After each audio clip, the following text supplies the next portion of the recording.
సాక్ష్యములు చెప్పిన ప్రతి వారి జీవితాలలో, సంఘ పరిచర్యలో దేవుడు అట్టి దీవెనను వారి యొక్క మరి అవసరతలన్నీ ప్రభు తీర్చునుగాక, బలపరుచునుగాక. ప్రభు ఉన్నారు. ఆయన వెంట, తన ప్రజల వెంట ఉంటాడు. తన ప్రజలతో దేవుడు ఉండే దేవుడు. ఆయన ప్రజల మధ్యలో ఆయన ఉంటాడు. ఎక్కడ ఆయన ప్రజలు ఉంటారో అక్కడ ఆయన ఉంటాడు అంతే. అందుకోసం అన్నాడు, ఎక్కడ 2-3 నా నామమున కూడి ఉంటారో వారి మధ్యలో. దేవునికి స్తోత్రం. 2 లేక 3 ఉంటేనే ఉంటానన్నాడు. అక్కడ ఒక చిన్న మందగా ఉంటే ఆ చిన్న మందని అన్నాడు దేవుడు, చిన్న మంద భయపడొద్దు. దేవునికి స్తోత్రం.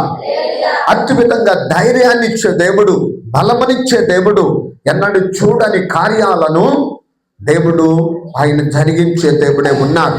నిజంగా మరి ఈ చివరి నెలలో 2 వారములు మనము దేవుని సన్నిధిలో ఉండడానికి రాత్రి చక్కటి ఆన్లైన్ ప్రేయర్ని దేవుడు జరిగించారు, పరిచర్య జరిగించారు.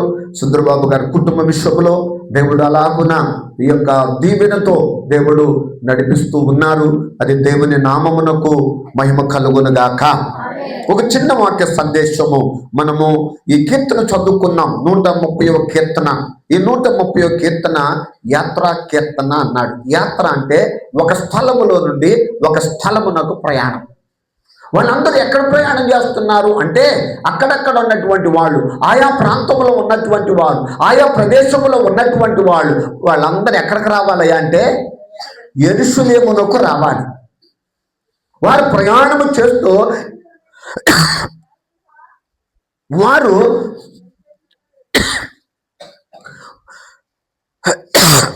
ఎక్కడికి రావాలయ్యా అంటే యెరూషలేముకు రావాలి. యెరూషలేము ఎక్కడుందయ్యా అంటే ఎత్తైన కొండ మీద ఉంది. వారి ప్రయాణం ఎక్కడి దాకా అయ్యా అంటే యెరూషలేము. పద్దాక తట్టుకోలేకపోతున్నానని అయితే చేశాను.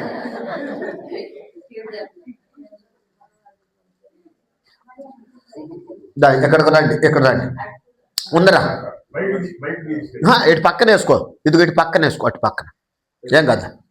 సురేష్ బాబు నువ్వురా, నువ్వు అంటరా రాయా, నేనేమనలే రావయ్యా, నేను అవును అంటాను ఏంటి, నిన్నేం చేయలే రావయ్యా. అదే చాలు, అటు కూర్చో చాలే. లవ్లీ దగ్గర వేసుకోలేకే నీ దెబ్బకే తట్టుకోలేక తెచ్చేసాడు. హల్లెలూయా. 10 పాత్రలు మా మనవరాలు అంటున్నారు, ఇక లేదు, ఇక ఏదన్నా ఆప్షన్ అనుకొని ఇక తప్పనిసరిగా తీసుకొచ్చి మన నోటిని అంతటిని కూడా తీపి చేయాలి. దేవునికి స్తోత్ర. మంచిది, దేవుడు తన కృప చేత. ఇక్కడ మనం చదువుకున్నటువంటి ఈ భాగము నిజంగా వారి ప్రయాణం ఎక్కడికయ్యా అంటే యెరూషలేము. వారు ఆ ప్రాంతాల నుండి ఎక్కడికి రావాలయ్యా అంటే యెరూషలేముకి. ఈరోజు యెరూషలేము దేనికి సూచనయ్యా అంటే పరలోకానికి. దేవునికి స్తోత్ర.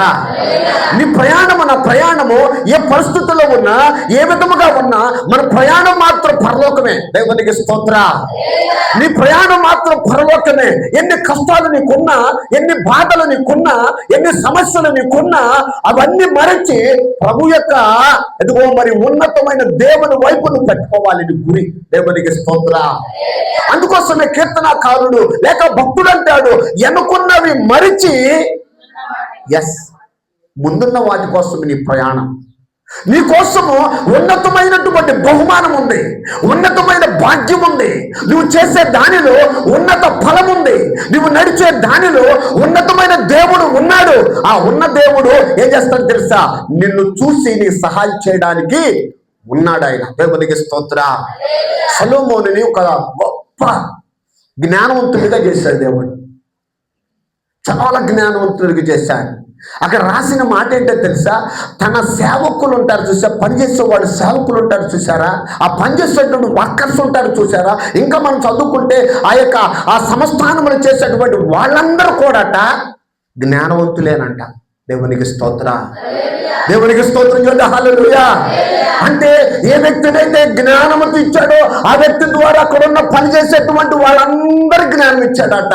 వారు నశించిపోకుండా, వారు పనికి రాకపోకుండా, వారు ఏదో ఒక రీతిలో పడిపోకుండా ఆ జ్ఞానం చేత వాళ్ళని జ్ఞానవంతులుగా చేసి వాళ్ళ జీవితాలు కడుతున్నాడు. ఈ రోజున జ్ఞానం ఇచ్చిన దేవుడు, అదిగో సొలొమోనుకి ఇచ్చిన దేవుడు నీకు ఇస్తాడు, నీ కుటుంబానికి ఇస్తాడు, నీ బిడ్డలకు ఇస్తాడు. మన కుటుంబాలు కట్టగలిగిన దేవుడు. దేవునికి స్తోత్ర. మంచిది. ఇక్కడ మన ప్రయాణం ఏంటంటే యెరూషలేము. ఇక్కడ యూదులు, అక్కడ ఇశ్రాయేలీయులు, యూదులందరూ కూడా ఆ ప్రయాణం చేస్తూ అక్కడికి వెళుతూ ఈ సందర్భంలో రాస్తూ ఇక్కడ మాట్లాడుతున్న మాట యెహోవా. చూసారా, అంత అగాధములో ఉన్న వ్యక్తి ఒకసారి నాకన్నా సమస్యలు ఇంకెవరికే? బైబిల్లో ఇదిగో భక్తుడికి ఉన్నాయి. మనకు అనిపిస్తుంది అయ్యగారు వస్తాడు, చక్కగా చెప్పేసి వెళ్ళిపోతాడు. ఆయనకేమండి, నాకున్న సమస్యలు నాకున్నాయి. ఎన్నున్నా కానీ అనిపిస్తుంది ఇంకొంచెం ఏదైనా ఉంటే, ఇంకేదైనా చేయాలి, ఇంకేదైనా కొరత, ఇంకేదైనా. సమృద్ధి అనేది వస్తాది, జరుగుతూ ఉంటదే కానీ సమృద్ధిగా అనేది కొద్దిగా ఖచ్చితంగానే ఉంటుంది. సమస్యలు ఉన్నాయి, ఇబ్బందులు ఉన్నాయి. అది అగాధమా, లేకపోతే అది గాఢంధకారమా, లేకపోతే ఒక లోయ, లేకపోతే అది ఓ తెలియని సమస్య, ఏదో కావచ్చు. అది మన జీవితాలలో వెంట ఉంటది. అది మన జీవితాలలో అలాంటి పరిస్థితుల అనుభవాలు ఉన్నాయి. ఈ అనుభవం ఎక్కడదయ్యా అంటే అదిగో అగాధములో ఉన్నాడు. బైబిల్లో చెప్పేది లోతు అనే మాటకు అర్థము లోతే. ఎంత లోతయ్యా అంటే ఎంతో లోతు, అది అందటం. కొంతమంది జీవితాలు అంతే, లోతైన అదుగు పరిస్థితులు ఉన్నాయి. కానీ ఎవరయ్యా అంటే లోతులో ఆదుకునేది. అందుకోసమే దావీదు అంటాడు, అయ్యా నీ బండ మీద నా అడుగులు, ఆ బండ తగలాలి. అది ఆ బండ తగలాలి, ఆ బండ మీద రావాలి, ఆ బండ మీద నిలవాలి. ఆ బండ మీద ఎప్పుడైతే నిలుస్తావో ఆ బండ క్రీస్తు అన్నాడు. దేవునికి స్తోత్ర. దేవుని సన్నిధిలో ఆ బండ క్రీస్తు. ఆ క్రీస్తు అనే బండ లేపుతానే ఉంటది, బలపరుస్తానే ఉంటది, ఆదరిస్తానే ఉంటది, ఆదుకుంటానే ఉంటది, ధైర్యపరుస్తానే ఉంటది, ఓదారుస్తానే ఉంటది, బ్రతికిస్తానే ఉంటది, స్వస్థపరుస్తానే ఉంటది, సహాయం చేస్తానే ఉంటది, పోషిస్తానే ఉంటది, అద్భుతాలు చేస్తానే ఉంటది, ఆశ్చర్యాలు జరిగిస్తానే ఉంటది. ఈ బండ ప్రభు అయిన యేసయ్య ఇశ్రాయేలు జీవితాల్లో చేసిన దేవుడు నీ జీవితంలో, నా జీవితంలో, మన జీవితంలో చేయగలిగిన దేవుడు ఆయన. దేవునికి స్తోత్రం. హల్లెలూయా. ఇక్కడ లోతైన అయ్యా అగాధములో ఉన్న ఈ వ్యక్తి అక్కడ చివరి మాట అంటాడు కదా, 7-8 వచనాలు. ఇశ్రాయేలు ఎవరితో మాట్లాడుతున్నాడట? సురేష్ బాబు వాళ్ళ తమ్ముడా? దేవునికి స్తోత్రం. హల్లెలూయా. అవ్వచ్చు, ఆయనతో మాట్లాడొచ్చు, నీతో మాట్లాడొచ్చు, నాతో మాట్లాడొచ్చు, ఎవరితోనైనా. ఆయన తన ప్రజలతో మాట్లాడతాడు. ఇక్కడ వచ్చేసరికి ఇశ్రాయేలు ఎవరి మీద కాదు నువ్వు ఆశ. అదిగో ఆ వ్యక్తి మీద పెట్టుకున్నానయ్యా, ఈ కుటుంబం మీద పెట్టుకున్నానయ్యా, మా వాడి మీద పెట్టుకున్నానయ్యా, నా రక్త సంబంధం మీద పెట్టుకున్నానయ్యా, నా కొడుకు మీద పెట్టుకున్నానయ్యా, నా బిడ్డల మీద పెట్టుకున్నాను. లేదు, వాళ్ళ మీద పెట్టుకోవడం కొంతమందికి. కానీ నువ్వు పెట్టుకోవాల్సింది దేవుడే. దేవునికి స్తోత్ర. నమ్ముడు గారు అనుకుంటుంది, నిజమేనయ్యా, వాళ్ళ మీద కాదు నేను పెట్టుకోవాల్సింది. ఏడి ఉన్నాడా? అదే దేవునికి స్తోత్ర. ఆయన మీద పెట్టుకున్న ఆ కుటుంబాన్ని దేవుడు, శివనాద్రి గారిని కానీ బిడ్డలను కానీ కుటుంబాన్ని దేవుడు ఎంతగానో సహాయము చేస్తూ ఉన్నాడు. దేవుడు సహాయము చేసే దేవుడు. దేవునికి స్తోత్ర. ఈ ఉదయ కాలంలో అంటున్నాడు కదా, అగాధములో ఉండొచ్చు, అగాధమైన పరిస్థితులు ఎదురవుతూ ఉండొచ్చు, అగాధమైన స్థితి నీవు కలిగి ఉండొచ్చు. అయితే దేవుడు ఏమన్నాడో తెలుసా? అక్కడ నుండట ఎవరట కృప దొరికిందంట అండి. యెహోవా యొద్ద కృప దొరుకును. దేవునికి స్తోత్ర. దేవుని ఆశ పెట్టుకో, దేవుని మీద ఆశ పెట్టుకో, దేవుని మీద ఆశ పెట్టుకో. దేవుడు ఏం చేస్తాడో తెలుసా? ఆయన దగ్గర నీకు దొరికే ఆశీర్వాదము కృప. కృపలో ఏమున్నాయి తెలుసా? నీకు కావలసిందంతా ఆయన కృపలో ఉంది. దేవునికి స్తోత్ర. కృప చేతనే అంటాడు, కృప వలనే అంటాడు కదా. ఏ విధమైన భేదము లేదు. ఆయన ప్రార్థన చేయవారు అందరికీ ఆయన కృప చూపుటకు ఆశ్చర్యం ఉంటాడు. కృప చూపుతానే ఉంటాడు, కృపిస్తాడు ఆయన. ఆ కృప చేత ఇదిగో మరి ఆ కృప ఒకటే ఏం చేస్తుందో తెలుసా? నశించిపోకుండా కాపాడుతుంది. ఆ కృప ఒకటే నిన్ను బ్రతికిస్తుంది. ఆ కృప ఒకటే నిన్ను పోషిస్తుంది. ఆ కృప ఒకటే నిన్ను ఆదరిస్తుంది. ఇస్రాయేలు జీవితంలో కూడా మరణపు అంచుల దగ్గరకు వెళ్ళిన ఇస్రాయేలు, రాజైనటువంటి ఇస్రాయేలు, యూదా దేశానికి రాజుగా ఉన్న ఇస్రాయేలు చేసిన ప్రార్థన ఏంటో తెలుసా? నీ కృపతో ఒక్కసారి దేవునికి స్తోత్రం చూద్దామా, గట్టిగా చూద్దామా. హల్లెలూయా, హల్లెలూయా. ఇస్రాయేలు చేసిన కన్నీటి ప్రార్థనే, ఇస్రాయేలు చేసిన ప్రార్థనే ఏం చేస్తుందో తెలుసా? 15 సంవత్సరములు ఆయుష్కాలం ఇచ్చింది. దేవుని బిడ్డలారా, ఆ కృప బ్రతికిచ్చేది, ఆ కృప నడిపించేది, ఆ కృప అగాధములో నుండి ఎదుగో ఎత్తైన స్థలములో నిన్ను నిలిపేది. దేవునికి స్తోత్రం. ఏ వ్యక్తి కృప పొందుకున్నాడో, ఏ వ్యక్తి రక్షణ పొందుకున్నాడో, ఏ వ్యక్తి దేవుని బిడ్డగా ఉన్నాడో, ఏ వ్యక్తి దేవుల్లో నడుస్తున్నాడో, ఏ వ్యక్తి దేవుని సన్నిధిలో ఉన్నాడో, ఏ వ్యక్తి దేవుని మాట వింటున్నాడో, ఆ వ్యక్తి జీవితంలో ఎన్నడూ చూడని అద్భుతాలు చేసే దేవుడు, ఆశ్చర్యం జరిగించే దేవుడు ఆయన ఒక్కడే. దేవునికి స్తోత్రం. ఆయన ఒక్కడే నీ జీవితంలో అద్భుతములు చేయగలిగిన దేవుడు. దేవునికి స్తోత్రం. నమ్ము. రాత్రి దేవుని నమ్ముకుంటే ఏమవుతామంట? స్థిరపరచబడత. దాన్ని కంటిన్యూ చేద్దాం అనుకున్న ఒక్క రీతిని బట్టి. కాబట్టి ఆయన నమ్ముకుంటే ఇదిగో ఇక్కడ కృప దొరికింది. ఇక్కడ అంటాడు, దానిని మనం చూస్తే అంటాడు, చూద్దాం. 117వ కీర్తన భాగము 9 నుండి కొన్ని వచనాలు మనం చదువుకుందామా? ఇశ్రాయేలీయులారా, ఎవరు నమ్ముకోవాలంట? ఆయన దగ్గర కృప ఉంది కదా. ఇశ్రాయేలీయులారా, దేవుని బిడ్డలారా, దేవుని సంగమా, దేవుని ప్రజలారా, దేవుని సొత్తైన ప్రజలారా, దేవుని బిడ్డలారా, దేవుడు అంటున్నాడు, ఆయనను నమ్ముకున్న నీ జీవితంలో, నా జీవితంలో కార్యాలు చేస్తాడు. అందుకోసమే ఇశ్రాయేలీయులారా, యెహోవాను నమ్ముకొనుడి, వారికి ఆయన సహాయము, వారికి కేడము. అహరోను వంశస్థులారా, యెహోవాను నమ్ముకొనుడి, వారికి సహాయము, కేడము. యెహోవా యందు భయభక్తులు గల వారులారా, యెహోవా యందు నమ్మిక ఉంచుడి, ఆయన వారికి సహాయము, వారికి కేడము. దేవునికి స్తోత్రం. హల్లెలూయా. దేవుడు అంటున్నాడు, అదిగో ప్రజలు అంటున్నారు. ఎవరెవరో తెలుసా? ఇశ్రాయేలీయులు అంటున్నారు, అహరోను సంతానం అంటున్నారు, అలాగే దేవుని భయభక్తులు గలవారు అంటున్నారు. ఎవరంట? ఆయన నమ్ముకున్న వాళ్ళకి ఆయన సహాయము, వారికి కేడముగా ఉన్నాడు. ఆయన వారికి సహాయము, కేడముగా ఉన్నాడు. ఇప్పుడు అంటున్నాడు కదా, ఆయన మమ్ములను ఏ స్థితి అయినా, అది దీన స్థితి అయినా, అది చిన్న అదిగో పెంట కుప్పలలో ఉన్నటువంటి స్థితి కావచ్చు, ఆధారం లేని స్థితి కావచ్చు, అండలేని స్థితి కావచ్చు, ఎక్కిక లేని స్థితి కావచ్చు, ఏ పరిస్థితి కావచ్చు, నిన్ను మరిచిపోయే దేవుడు కాదు. దేవునికి స్తోత్రం. ఆయన నమ్ముకున్న బిడ్డలను ఎక్కడైనా ఉండొచ్చు, ఏ స్థలములైనా ఉండొచ్చు, ఏ పనైనా చేయొచ్చు, ఏ ప్రయాసమైన పడొచ్చు, ఏ కన్నీటితో ఉండొచ్చు, ఏ బాటల్లో ఉండొచ్చు, ఏ శ్రమలో ఉండొచ్చు, ఏ కష్టాలలో ఉండొచ్చు. ప్రభువు నిన్ను మరిచిపోడు. దేవునికి స్తోత్రం. వారు అంటున్నారు కదా, మమ్ములను ఆయన మర్చిపోలేదు. ఆయన ఎట్లా మర్చిపోతాడు? నిన్ను మర్చిపోయే దేవుడు కాదు కదా.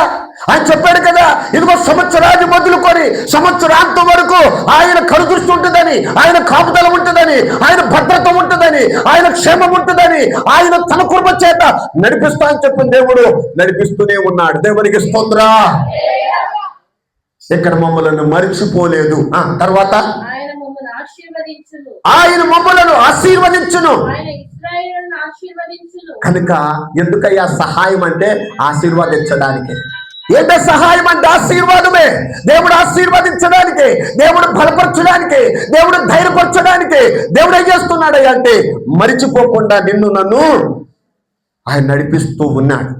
అది ఎలాంటి అగాధమైనటువంటిదైనా నమ్ముకున్న దేవుడు, నువ్వు నమ్ముకున్న దేవుడు సహాయం చేస్తాడు. అగాధములో ఉన్నటువంటి రీతిలో అగాధములో అంటాడు ఇక్కడ నమ్మకంలో దేవుడు సహాయం. ఇక్కడ ఒక మాట మనం చదువుకుందాం దేవుని యొక్క వాక్యములో చూద్దామా. ఇక్కడ 6వ అధ్యాయము 2వ రాజుల గ్రంథం 6వ అధ్యాయము మొదటి వచనం కొన్ని వచనాలు చదువుకున్నాం. 2వ రాజుల గ్రంథం 6వ అధ్యాయం. అంతటి ప్రవక్తల శిష్యులు ఎలీషా యొద్దకు వచ్చి ఇదిగో నీ యొద్ద మాకున్న స్థలము నీవు సెలవిస్తే యోర్దాను నదికి పోయి తలాకం రాను అచ్చట నుండి తెచ్చి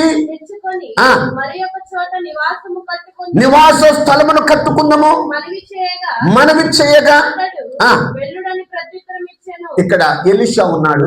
దైవజనుడైన ఎలీషా, ప్రార్థనాపరుడైన ఎలీషా, ఏలియాని వెంబడించిన ఎలీషా, 7 ఆత్మలు కలిగినది ఏలియా, దానికి డబలు కలిగిన వ్యక్తి ఎలీషా. ఎలీషా సామాన్యమైన వ్యక్తి కాదు. అతడు చనిపోయిన తర్వాత, అతను సమాధి చేయబడిన తర్వాత అతని జీవితంలో ఒక అద్భుతం ఏంటో తెలుసా?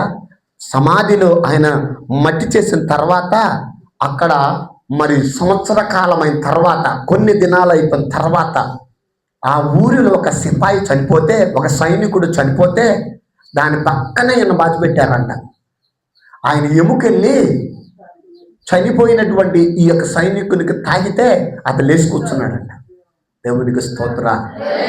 అది 14వ అద్భుతం. ఆయన 7 చేస్తే ఈయన 14 చేశాడు. డబల్ అన్నాడు కదా, ఆ డబల్ ఆశీర్వాదం, అనాయింటింగ్ ఆశీర్వాదం ఇచ్చాడు. ఇలాగను మనం చూస్తే ఇక్కడ ఆయన దగ్గర కొంతమంది ఎవరున్నారట? శిష్యులు ఉన్నారట, ఇరుకులో ఉన్నారట. విశాలత కోసం ప్రార్థన చేస్తున్నారు, అడుగుతున్నారు, అయ్యా యోర్దాను నదికి వెళ్ళాలనుకుంటున్నాం అయ్యా, ఆ యోర్దాను నదిలో మాన్లు ఉన్నాయ్యా, బలమైన మాన్లు ఉన్నాయ్యా, ఇంటికి కావాల్సిన మాన్లు ఉన్నాయ్యా, నీవు సెలవిస్తే అక్కడికి వెళ్తామయ్యా అన్నారు. వాళ్ళు అన్నారు కదా, దైవజనుడు అన్నాడు కదా, ఎలీషా భక్తుడు అన్నాడు కదా, వెళ్ళండి. నివాస స్థలం విశాలత కోసమేగా, ఇల్లు కట్టుకోవడానికి కోసమేగా, మీరు వెళ్ళండి. ఒకసారి ఇల్లు కట్టుకోవడానికి దేవుడు అవకాశం ఇస్తాడు, ఒకసారి వివాహానికి అవకాశం ఇస్తాడు, ఒకసారి ఇదిగో నీ కుటుంబంలో ఏ కొరత ఉందో ఆ కొరతను తీర్చడానికి ఒక అవకాశం ఇస్తాడు, ఒక అద్భుతం చేస్తాడు, మేలు చేస్తాడు, ఏదైనా ఒకటి చేస్తాడు. ఆ సమయం కోసం ఏం చేయాలి అంటే కనిపెట్టుకొని ఉండాలి. అందుకోసమే ఇక్కడ వెళ్ళమన్నాడు. అంటే వాళ్ళు ఏమన్నారు? అయ్యా వెళ్తా అయ్యా, మేము ఒక్కడమే కాదా, నువ్వు కూడా మాతో ఉండు. ఇల్లు కట్టేటప్పుడు కూడా అడగాల్సిన మాట ఏంటో తెలుసాయా? పునాది మొదలుకొని అయిపోయి గృహప్రవేశం వరకు కూడా మా జీవితాల్లో నువ్వు అక్కడ ఉండాలయ్యా. అటు ప్రార్థన చేస్తే సక్సెస్ అంతా చూస్తాం. కొదువు ఉండొచ్చు, ఆ కొదువులన్నీ తీర్చేది దేవుడే. దేవునికి స్తోత్ర. ఒక ఇల్లు మనం ఉండటానికి, ఒక కుటుంబం, ఆత్మ సంబంధమైన కుటుంబం మన జీవితాల్లో కట్టుకోవడానికి 2 ప్రభు ఉంటేనే ఇల్లు కట్టబడింది. దేవునికి స్తోత్ర. అయితే అప్పుడేమన్నారు? ఏంటి వెళ్దామన్నాడు. వెళ్ళారు, వాటితో పాటు వెళ్ళిపోయాడట. వెళ్తే చదువుదాం అక్కడ. దయచేసి నీ దాసులమైన మాతో కూడా నీవు రావాలని కోరగా అతడు నేను వచ్చేదనని చెప్పి వారితో కూడా పోయెను. వారు యోర్దానుకు వచ్చి మ్రానులు నడుగుచుండగా ఒకడు దూలము నడుగుచున్నప్పుడు అయ్యో నా ఏలినవాడా, అది ఎరువుకు తెచ్చినదని మొరపెట్టను గనుక ఆ దైవజనుడు అది ఎక్కడ పడినని అడిగాను. వాడు అతనికి ఆ స్థలమును చూపింపగా అతడు కొమ్మ ఒకటి నరికి నీళ్లలో వేయగా గొడ్డలి తేలెను. దేవునికి స్తోత్ర. అంటే నరుగుతూ ఉండగా గొడ్డలి ఊడి ఏం చేసిందంట? నీళ్ళల్లో పడింది. అది గొడ్డలి బరువుకుంటుందా తేలికుంటుందా? నమ్మణింపు గారు కట్ట మీద మాత్రం తేలికైనా గొడ్డలే బరువే.